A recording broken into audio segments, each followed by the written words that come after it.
Hey biology class, welcome back. So hopefully you clipped right through the SpongeBob mono-hybrid cross worksheet. It's hopefully you found it to be pretty simple. We're going to step up one step to be just a little more complicated. Today we're going to do a dihybrid cross. So if you don't have this worksheet, ask your sub for it. It's a dihybrid cross guinea pig worksheet. And we're going to look at two traits segregating independently from one another. These are going to be non-linked genes, which means that the gene for hair color and the gene for hair length have equal odds of ending up in any sperm cell or egg cell because they're not linked on the same chromosome, and they have to be that way to give us even odds. So go ahead and grab this thing and let's take a look at this. A cross between two organisms where two genes are studied is called a dihybrid cross. The genes are located on separate chromosomes. So we have B, which is going to work for black or white. In reality, of course, guinea pigs come in more colors than that. We're trying to keep things simple. So big B is obviously homozygous dominant for black. Big B little b still gives you a black guinea pig. Little b gives you white. So obviously white in this case is going to be our recessive. And that's supposed to be an arrow. Does not look like an arrow. I'm sorry. The trackpad struggle it's real. Okay, so that's recessive. And then you have big L for short hair, which is tricky because now this is dominant for short hair. Big L, short hair, that's a heterozygote, and little l is recessive for the long hair. And so that one's recessive as well. So we'll take a look at this one, and then we're just going to jump to the hardest one and let you guys kind of figure out the others. Because I figure if you could do the hardest one, you can do any of these others. So the first thing that's important to understand is how do we get these out of these? And the answer is, let's say this is dad, this is mom. It doesn't really matter, but here you go. So dad's got some options. He's got big B, big L, big L. So to figure out this guy, we look at the first allele, which is big B, and the first allele, which is big L, and that's how we figure out those two alleles are showing up here. Then we have big B, big L here, big B, big L here, big B, big L here. And that's how you can figure those out. Now this one's not too terribly helpful because they're all the same. We're going to move this. Apparently you can move that. Sorry, I want to draw arrows. Here to there is one option. Here to here is one option. Here to here is one option. And here to here is one option. And that's how you get your 4 potential sperm cells that might go on to make a guinea pig. And so you have to make every option with the available alleles that you have. And it's the same here for this one, little b, little l, little l. So if any egg has the given odds, 100% is going to be little b, little l, little l. And so what we can do is we can look at what we're going to produce for guinea pigs. And so now you do the Punnett square again, but instead of 4, like you did with SpongeBob, it's going to be 16. You have all of Dad's possibilities up here. Big B, big L, big B, big L. Oh, hold on. Nope, never mind. They crossed the kids. This is the kids' generation. So big B, big L, big B, little l, big B, big L, little b, big L, little b, little l. So then you just come down here and you track this one across and this one across. So you get the big B, big L, big L. And that guinea pig is going to be black with short hair. And then you can keep track of that. Okay? And then on this one, we have our female gametes. Big B would come down here. And then dad is donating big B. Big L from dad. No, I don't want to draw in that shape. Let me draw over here. Sorry, I'm having a difficult time drawing. There we go. There. Big L comes over here, and little l comes over here from up here. And then you end up getting black hair and short hair. And we can just decode it with this. Okay, that's all you have to do. And so you can go through and do this on your own. I'm going to take you to a trickier one. Okay, odds out of 16. That's the next thing you have to do. It's not that hard. There's 16 options. 4 by 4 is 16, right? So you like, for example, the white long hair, your odds are 1 out of 16. And you know that because you can see it in the picture, right? But you also know that because it's little b, little l, little l. All right, so let's jump down here. This is going to be much more useful. If we do this one, you can do all of them, okay? Black short hair, white short hair, but look at the alleles, okay? So this is, we'll just call this one dad, this one's mom. Dad, he can give, option number 1 is a big B and a big L. So big B, big L. The other option is he can give the big B with the little l. Because these guys have an equal opportunity to segregate into sperm cells, and we don't know which one's going to be the winner. So you got to look at all your odds. Then a little b with the big L, little b, big L, and then the little b with the little l. And those are all 4 options we could get when those split up. So go ahead and copy those down onto here. You'll be a lot faster than I will at this, so bear with me. I'm going to be a pro at drawing with the trackpad after this. World's most useless skill, drawing with the trackpad. I don't know, there's got to be a more useless skill. Somehow. Okay, finally. All right, let's take a look at mom. Mom's options are a little bit simpler because she's got 2 little b's. So she can give a little b and a big L, or she can give her little b with her little l. Now we move on to the other little b. So you probably notice that this is going to repeat, and you're exactly right. Little b, little l. Okay, and then we're just going to go ahead and copy those down into here. Little b, big L. I don't know if I can draw this small for this grid. It's going to be an adventure. I'm used to having an entire whiteboard to do this with, and not anymore. I have a little bitty computer screen. Okay. Holy moly. Slow writer. Finally there. Okay.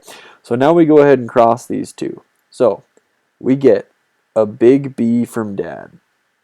We get a little b from mom. No, don't do that, stupid box. Go away. I don't know how to make it go away. Sorry. We're just going to draw beside it. And then we get 2 big L's. Hopefully you can write below the guinea pig and not be writing on the guinea pig, but such is life. Okay, so big B, big L, big L. So what is this guinea pig going to be? Well, he's going to be, let's go up here, a black guinea pig with short hair, okay? So find some way to mark the fact that he's going to be a black guinea pig with short hair. Put a star, put a circle, write BS for black short, whatever. I don't really care. Figure out a way to make him black hair and short hair. Okay, next up, let's copy him over. Big B comes over from here. Little b comes down. Big L comes over from here. Little l comes down. And we still have a big B and a big L, so we're still black short. So I'm just going to stick with a star because it's what I can draw, I guess. Big B, little b, big L, you guessed it, black short again. Another star. Big B, little b,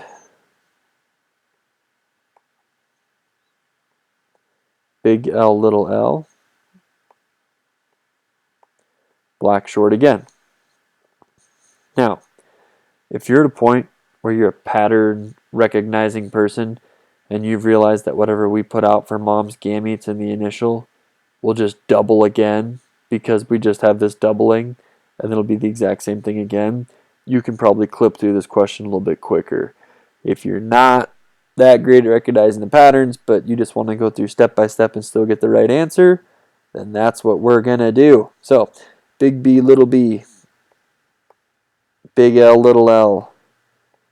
It is still black short-haired guinea pig. Big B, little b, little l, little l. Uh-oh, now we got to slow down. Things are getting weird. Big B, little b, so we still have black hair. Little l, little l. Let's take a look at little l, little l. Long hair.